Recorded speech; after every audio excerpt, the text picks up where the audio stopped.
Ito yung pandesal mga kapatid. Ayan. Bumili ako. Ayan. Ayan pandesal. Mainit pa to kanina pero nandito lang. Ayan o. Pandesal! 2 real daw ang ano. Ang 2 piraso ba? Magkano daw itong pandesal ate? Ano pa? Halal. Ah, 2 piraso 2 real siguro. 2 piraso, 1 real. 1 real. Doon ang price open. Ah, ayan. 2 pieces, 1 real. Ayan. So, ang binili ko ay... Kuya, Ay, gagawin ko ng 3. Gagawin ko ng 6. kuya, may panikuko pa oh. Kuha ng isa. Para... Ayan, ginawa ko na para 3 real siya. So, 45 real. Pandesal, egg pie. Ano pa ba? Ang tawag dito? Bukutsinta, maha, at saka yung palitaw. Pakita mo nga ate. Pandesal, buksan mo nga ate. Pakita mo nasa ilalim. Ayan, mani. 45 real. May peanut pa. 15 real yung peanut.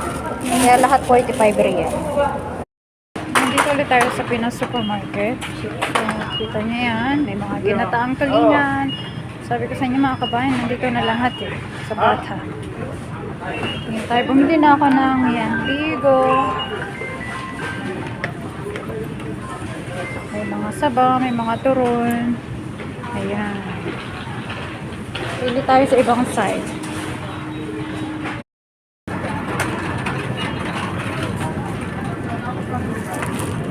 Ito. Ayan.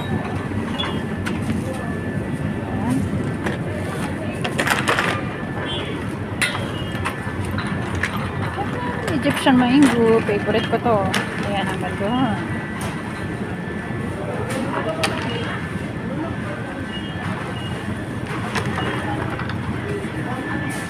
Ayan ang mga fresh isda.